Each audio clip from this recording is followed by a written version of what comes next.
I did pitch to Flybridge. You already rejected me. So, great. Corporate sustainability is good for people, the planet, and for companies' bottom lines. Don't say the thing that other people might disagree with. You're solving a problem that seems like a pretty big problem for SaaS companies, and we invest in a lot of these companies.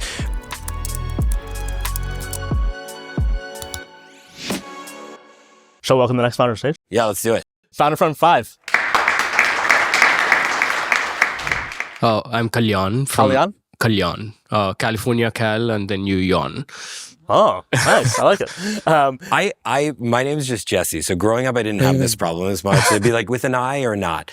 I commend people who went through life who you came up with this, and I don't know how young you were when you were like, I need to have this thing, but it's amazing and so helpful. It really is. Thank you. It really is. Well, welcome to the stage. You're going to have a minute to pitch and tell us what you're building. Are you ready? Yeah. What are you building? We are xPub. We train and deploy local language models for sales teams in software companies to automate their sales documentations, starting with RFP responses. So in a shorter term, we're looking at creating a future for both issuers and responders to not focus on hundreds of pages of documentation, rather their actual engagement.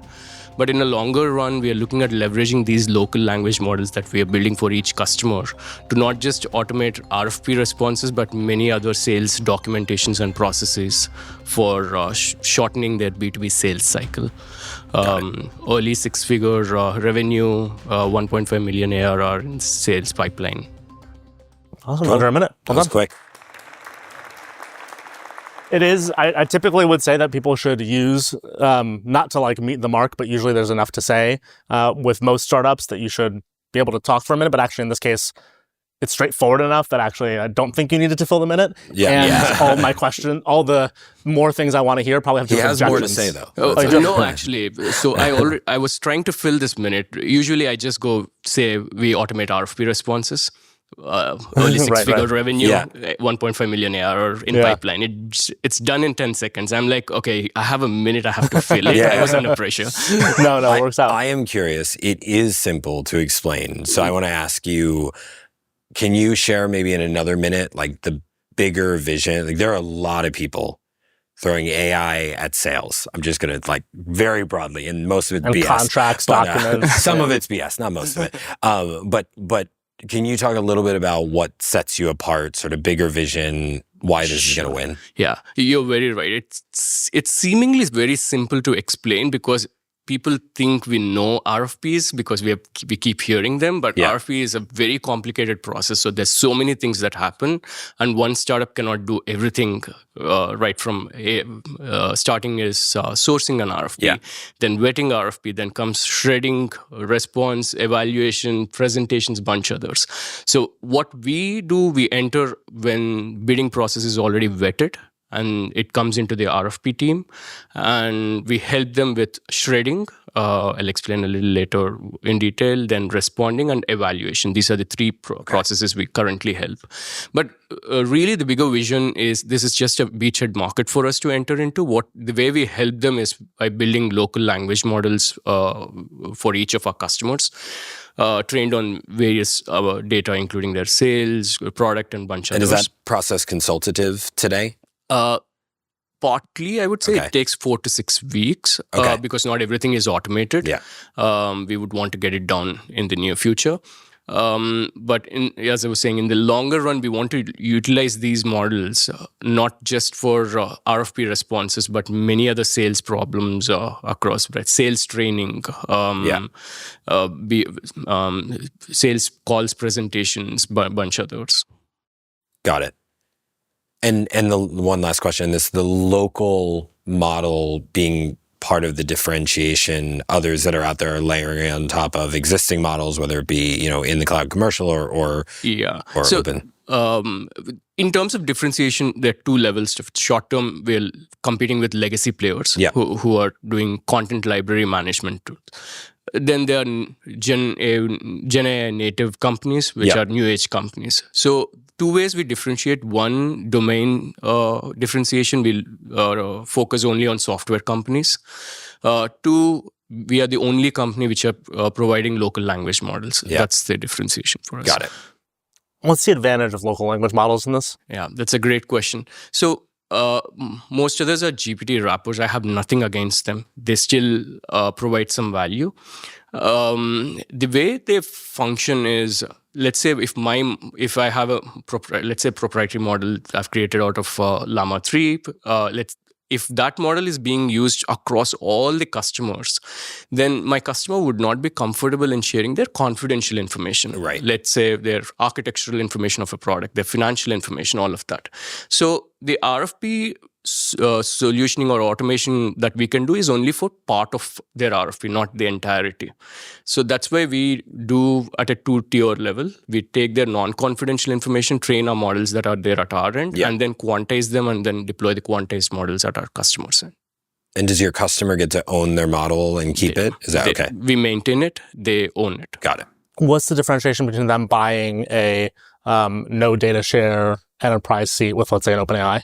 Yeah. So essentially, again, they're not locally deployed for them. So at any point in time, they would have to share their information outside of their network. So let's say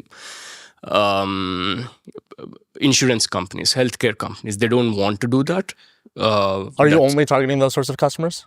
So for us, a data security kind of company. I guess that was not as obvious to me from the initial pitch. And the reason that's important in this case is I then didn't think the local language models were that important, right? Because even if some customers want the, kind of more contained local model, a lot won't. Yeah. And the RFP process, therefore, will be touched by a bunch of these products. And then I also would have, and I still have this objection a little bit, not literally, it's just something I'm actually curious if you have reaction to it, but like the enterprise and data secure and non-data sharing version of the products being sold by an OpenAI or Anthropic, the challenge you'll have is they have trust. So even if a customer doesn't want their stuff in their cloud, they're still going to go, do I trust OpenAI more than I trust a smaller company?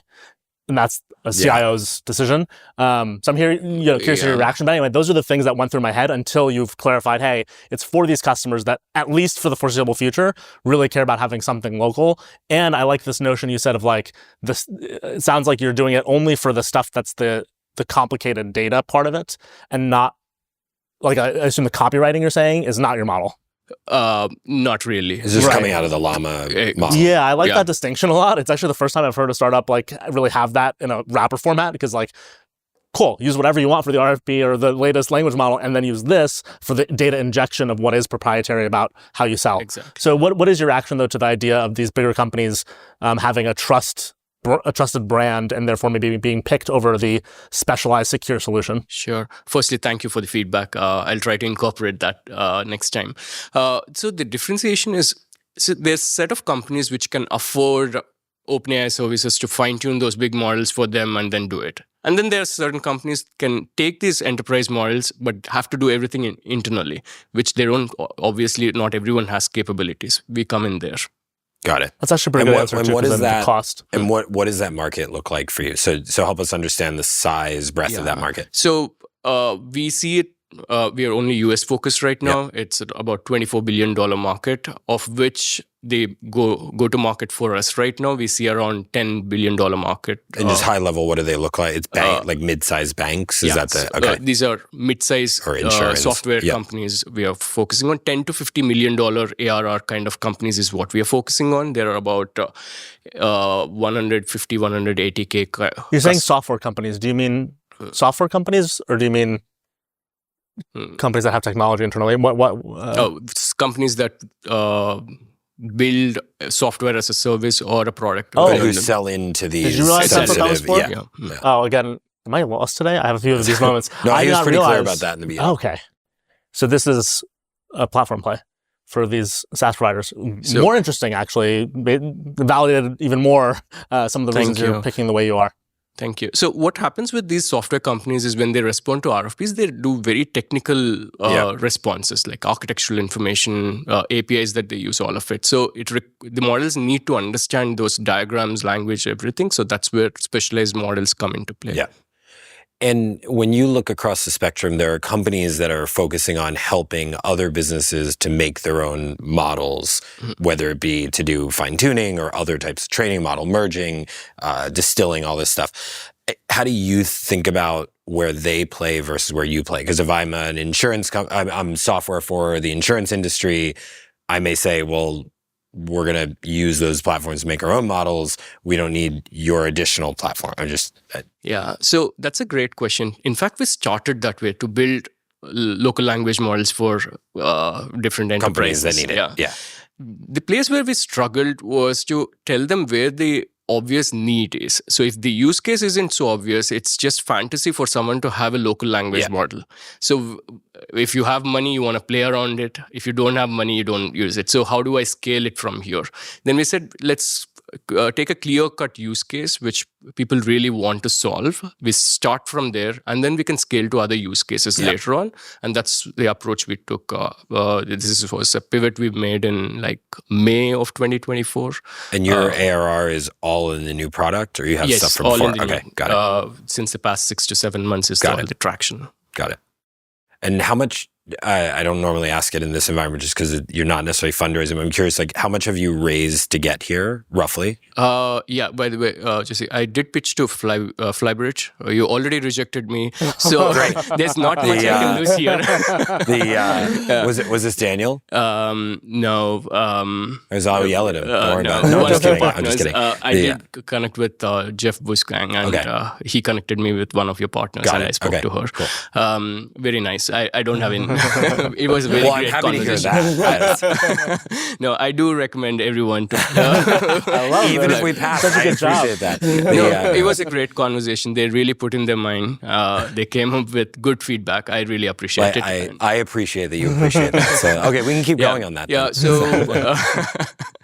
we're raising about $1.5 million. We are halfway through. And have you raised anything until now? We raised with Techstars, and my school Cornell also invested in us. Got it. And then this is the second round. Yeah, the reason I was asking was in part for like us or something, but I was actually asking more around the how hard is this problem, sort of in what you're doing. And so one of the challenges in this era is there's sort of the world of haves and have-nots when you're doing AI stuff, and there's companies that have raised large sums, and that's part of the differentiator and their moat for the time being. And there's others. It sounds like you've been able to do this with a relatively low budget. I wouldn't say, we have credits from GCP, Azure, all of this, so we are able to manage right now. Don't worry. That was a compliment. I was saying it's one of the worries in this era is that these larger players who are doing a lot more things will choose to say, take a vertical. So they're already helping to build new models. We have a company in our own portfolio that does this called RC, and then they would say, oh, this is a great vertical for us, very regulated. We're going to do that. We'll add a couple little features on the outside and we can sell to them. True.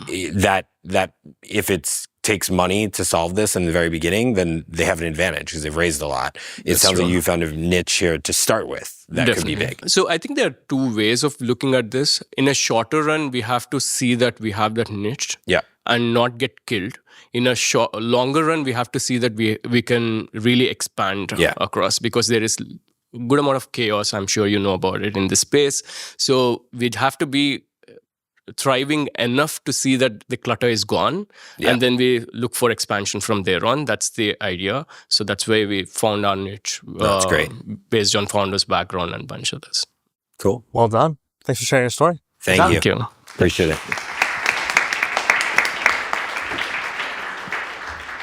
Chaos is the right word right now. I agree. In this era, in this world we're living in. That was really interesting. It's complicated that I got lost. I don't know if that was me or something in the narrative got me tricked there. But as soon as I realized some of that change, again, thinking about a value prop and really identifying the customer pain, this might be where a lot of the ways I would typically try to figure this out with founders to go, what's the UX? And I did that with one of our founders earlier, because when the founder doesn't, and a lot of our founders today have not shared their product UX, I then imagine based off of like the business model you said or the value prop you said. And so then if you give me a little bit more of that visual, it's far less likely that it can confuse as to who you're actually targeting and why. So that's just something for founders to think about, is UX can heal a lot of other pitching wounds. So welcome to the last founder stage. All right, last founder. Let's do it. Round of applause. Founder number 6. Thank you. Once more for the mic. What's your name? Hi, I'm Hazel Horvath. Hazel, you're going to have a minute to pitch and tell us what you're building. Then you get some feedback. Are you ready? I'm ready. Awesome. What are you building?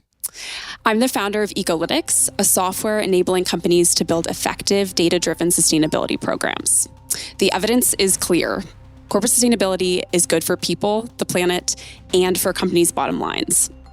But when companies go to do this work, it's an extremely manual process. Real expertise is needed, and there are hundreds of metrics involved. And the pressure is on because your customers, your investors, your employees are all looking for you to make real progress. And I know this having worked in global sustainability. So, as companies go to build out their sustainability teams, just as they do sales and marketing, they need a tool to make the most of their time and money when doing this work. And that's where Ecolytics comes in. We, with our all-in-one platform, enable companies to measure, improve, and showcase their sustainability. We figured out how to start and succeed in this space by starting off helping companies get B Corp certified. This rigorous assessment can take companies years, and with our platform, they can do it in a matter of weeks. That's a minute. We'll give a round of applause. Right on time. It was well done. Yeah, it feels super clear. I want to begin immediately, though, with my biggest piece of feedback here is going to be, in the beginning, you did a thing that a lot of founders have to just hear for the first time. I think this is going to be easy for you to adopt. Don't say the thing that other people might disagree with. You said corporate sustainability, the evidence is clear, corporate sustainability is good for the planet. You said something else and is good for the bottom line. I don't know that. And I also think a lot of other investors who are, I'm always very open about my politics. I'm a left of center liberal. I think a lot of venture is very right wing right now. Whether that's good or bad, I will say a lot of them don't care about corporate sustainability. And so I share that to say not that you shouldn't care about it and you shouldn't reveal that's what it's about. But when you start with that statement, my brain immediately went, I don't know if that's true. I'm more open than most probably will be in the venture community to your pitch. And so say something slightly less opinionated. You might even start with corporate sustainability for a variety of reasons is here to stay, whether it's the bottom line or these particular edge cases that have proven evidence, blah, blah, blah. And that way it's the same statement, but in a way that doesn't get my brain to go, do I believe that? Because then I might wander, right? And I might challenge you on that. And that's not really the conversation.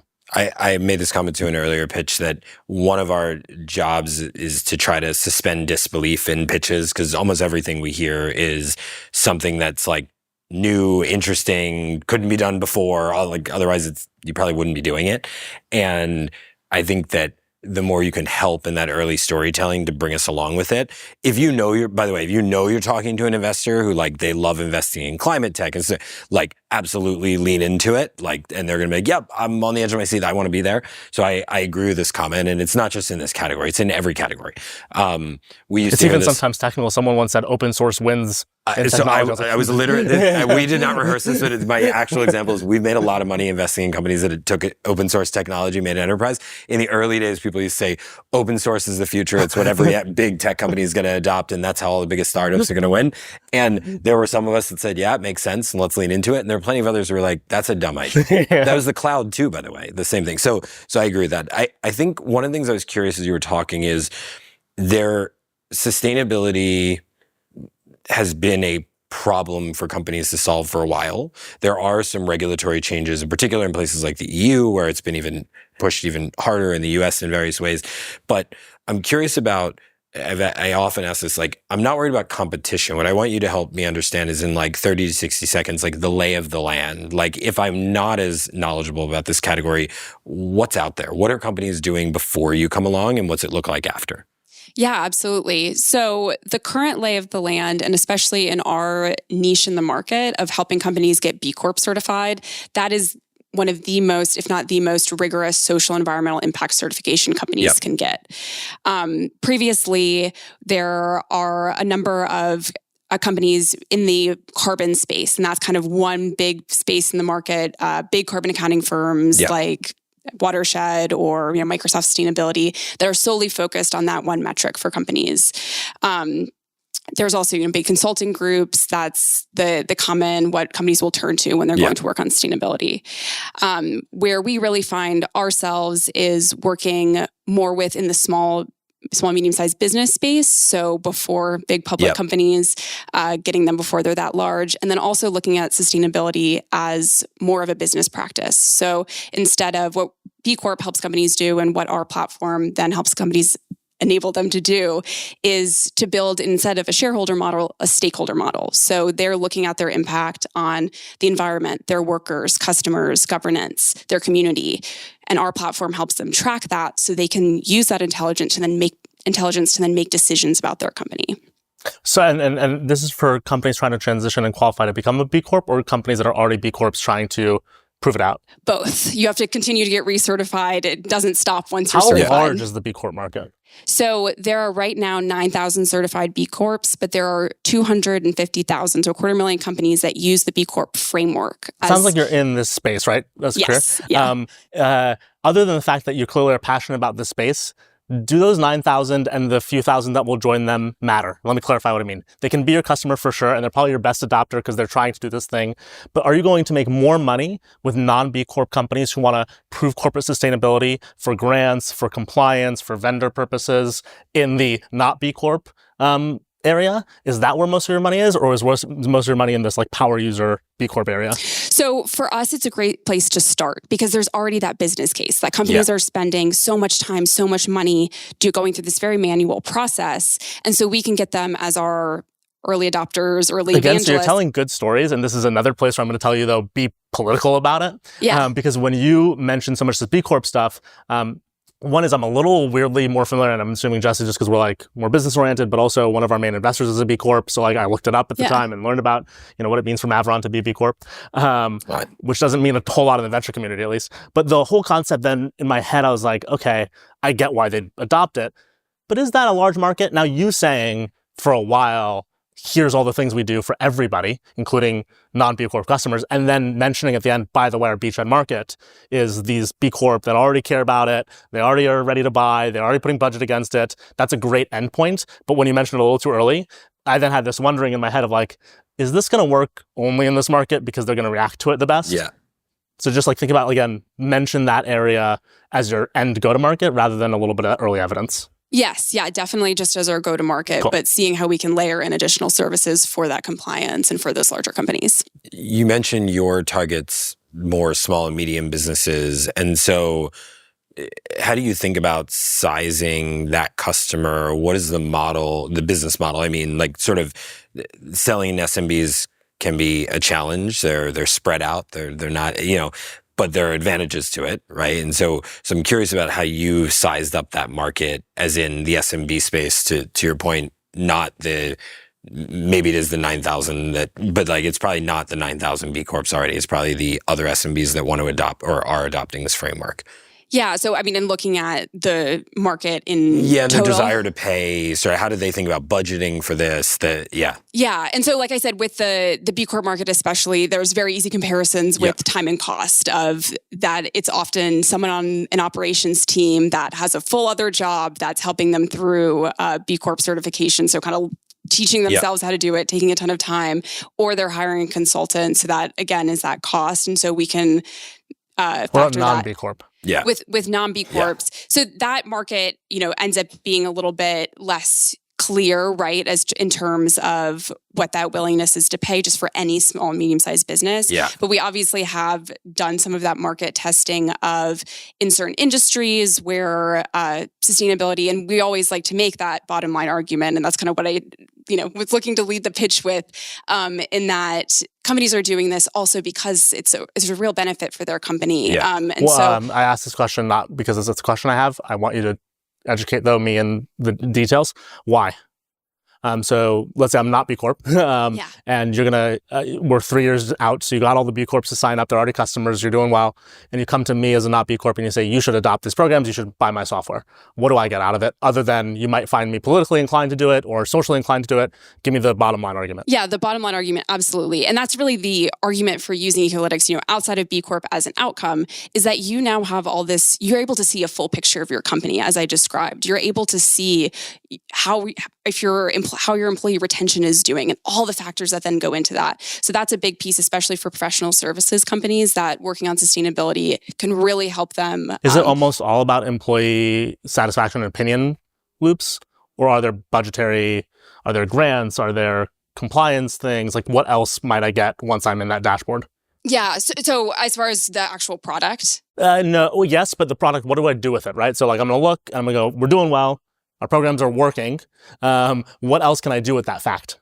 Yeah, so sustainability is a continuous improvement practice. And so there are always things that companies can be doing to improve and optimize, especially because we're helping them track that data. And so the platform can actually, there's a recommendations engine in there that can help them from their own data, give them insights into what they can be improving But is it only going to be on further sustainability initiatives, or am I also going to see that and say, oh, I now qualify for a program, I qualify for a grant, I'm meeting my compliance requirements with a partner, with a customer. Do I get to see that stuff too? Is that relevant? Is that something? I'm, by the way, imagining these things exist. I might be making them up. Do those benefits exist to being someone who runs a good corporate sustainability program? We definitely find that there's something that's almost like a sustainability supplier web, that once you have all of this data and metrics collected, big companies are more likely to work with you, because that's the data problem in the space of working with a big company that set carbon neutrality goals or set supplier diversity goals. If you're a small business, it's hard to sell into them when you're not able to meet those requirements. So we definitely see that just being a benefit of tracking the data as well. There's this balance, and you've been talking about this with another pitch too, I think earlier, I don't remember which one, but like what's required versus what's something that's self-driven by somebody. And it also reminds me of a startup that I interviewed for a series we do called Founders Friday in the stage, and we recently published on the YouTube channel. We published the interview, so if you want to check it out. His name's Wissam. He's founder of a startup called Tough Leaf, and they help contractors meet subcontractors who are minority-owned, diverse, et cetera, et cetera. It was a really fantastic conversation because he was having that balance between there's regulatory aspect to this, like literally, especially in the government space, you need to actually go and call the numbers and prove that you actually put in the effort to find diverse and minority-owned suppliers or subcontractors. And there's a component of it was hard. A lot of these wind up being small and mid-sized businesses, let's say owned by women or owned by people in underserved communities who don't have a website. And so they're also harder to reach. Yeah. So it creates this like collective action and all these other problems. Anyway, the narrative he winds up successfully building that I think you can model a little bit is he's telling both stories at all times. A bottom line story, here's what this allows you to access in terms of this web that you described. It's not just the dollars and it's not just the employee satisfaction. Both of those are very, I think, hard for people to say, I will use this to do this, because that reward comes over time. Right? Employees recognizing this comes over time. The activity being adopted comes over time. The bottom line savings might not even be there depending on what sort of sustainability target a program is trying to achieve. Versus talking about the ecosystem and the web and all those other benefits, that's going to tell me, hey, you can sell to an eventual non-B Corp because of these things that they get out of using your tool. Yeah, it may have been in the healthcare one, I can't remember which pitch it was, but this is another one of those categories where I think you want to go into, if you're raising capital or you're pitching somebody, I think you want them to be sort of very predisposed to this industry. Maybe it's investor who's already a B Corp, but I didn't know Mavron was, but it's one of those areas where we've been trying for years, and it's like a board level conversation of every company. It's like, how can we be more sustainable, more equitable? It always comes down to this question as to like, and then what? And then what comes out of this? And so it's hard for me to sort of, at least in this conversation, to really understand the and then what. It sounds like that's what you're trying to deliver to me. I guess the feedback I would give is, in this environment, in this format, I'm not sure that I necessarily took away the like, your company would then be given this specific kind of information and you would know what to do with it. So the recommendations would look like this. And so I think in this category, if you're not pitching somebody who lives and breathes this space, it may need a little bit more detailed explanation of the so what, the what do you get at the end, and the report, even showing up with the report, kind of thing. And I'm not, again, it's a weird space to be when you're pitching in a short, so it's not really fair. But I think that was the thing I kept coming back to, is I kind of get it all. And then I'm like, great. So if I told one of my companies, you should do this because like you're hoping to improve your sustainability goal, like they'd say, cool. For what? I'd say, well, they'd say, would you give me more money? I'd be like, no, I'm not giving you more money for doing that. I don't no, you're going to be a better business. So I think that was the part that was kind of missing for me. Yeah, because you were clear otherwise in kind of everything else, right? You're telling a very clear story, and we're exactly in this point of, because it's an optional thing in life, whether it should be or not, sounds hard to sell, right? And so, we're looking for those reasons. And again, this is where I think part of what, if you did the narrative and you ended with the B Corp, I could at least then go, okay, I get this initial market. Now I have to decide whether I think that's the bet I want to take first, and then we go for other markets. So that also, if you save your B Corp as a fun surprise for the end that then heals some of the question, that might work too. But I think all of this comes down to storytelling issues. It sounds like a clear product. I don't know this space well, so I don't know a competitor. It also sounds like it's logistically going to really help people who are adopting the practice already. So you're going to serve the people who do this already. So I like a lot of those aspects. So find your way to bring some of that outside value to the pitch. It's going to feel like it's not about your product. That's maybe the natural part about it, because all of the other startups in the room get to talk about why using their product will give you a benefit and use it more. Right. You have to kind of say, using my product will make you do things outside of my product, or give you things outside of my product. And that's a great point. That's a great way to describe it. I think in your pitch, you also have to educate on the what does all this have? So assume that your product does help me do all of those things. What do I look like after? So yeah, this is great. Sounds like a good mission though. Thank you all so much. Thank you. Absolutely. Good luck with it. Yep. Thank you. 6 founders. Yeah. That was fun. It was fun. Takeaways. Storytelling is your best friend. We discussed this before this. If anybody in the room has a chance to take an improv class, like how to roll with the questions. I see somewhere between 12 and 1,500 pitch decks a year. I meet with 700 to 800 founders, and I invest in 5 of them. And so there's a lot of stories, and the vast majority I'm not going to remember 30 minutes, 3 hours, 30 days later. A huge part of that comes down to the story and the engagement in that interaction. It's what does that leave behind? And the leave behind is the deck is fine. Leave that. That's so I can go back and reference it. But it's how did we engage? And I just think for me, that's almost always my takeaway from every pitch, panel, competition, whatever it is. There's always 1 or 2 people where you just kind of leave and you're I could see hanging out with that person. And I mean that in the professional and the personal sense. I could see engaging with that person, that company more. And I think it's just practicing again, rebuilding your pitch. And you do a good job of delivering feedback to people here. Obviously, that's the name. But I think don't be too married to the story you went in with, the first pitch you gave. I pitched, just to be clear, when I fundraise, I pitch 250 potential LPs in a cycle, over the course of 6 or 8 months to raise from 50. And my pitch changes drastically from day 1 to day 90 to day 180. And so yours should be too. The thing I love about that, and that'll be my takeaway, is there's this nuance to what you're saying of I want to be able to talk to that person, or I want to be able to hang out with that person. Something about them was attractive to me. And it's not, again, necessarily the personality. What it is the difference between answering a question too literally and revealing a little bit of the thinking, understanding why the question was asked of you, I think causes great intellectual back and forth and banter. And so this is why sometimes I'll remind founders, and I remind job seekers this as well. Yeah. A question is an invitation to tell a story.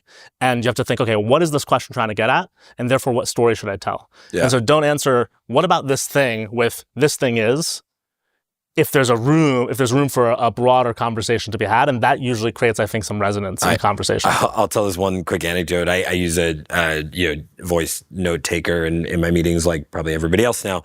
And the other day, there's a founder that pitched me for 30 minutes, and they left, and I was so excited. I thought what they did was super cool. And then I went back into the AI note taker's notes, and it had written down all of the questions that the person hadn't answered that I had asked. And it was a lot. It was probably half of the conversation. And I was like, wow, they didn't answer most of the questions I asked of them. And yet I loved that conversation. And so it was they found a way to keep it going. Now, I still had to get those questions answered. So I went back to them with that hopefully list. There was a why behind those questions that they answered instead. And I was not good enough to recognize. Maybe. I don't know. I'm not really sure. But then I had a list of questions that I emailed. And I said, by the way, I asked you these questions. Can you answer these questions still? But I thought that was important. Jesse, this has been fantastic. Thank you so much for the feedback from giving these founders. Yeah. Absolutely. Awesome. Unpause for you. Thank you. Shout out to all the founders who got up on stage and pitched. Shout out to the team of the Feedback Loop. Appreciate all of you. We do this every Tuesday, so if we're around next Tuesday, see you then. Have a great night, everybody. Awesome.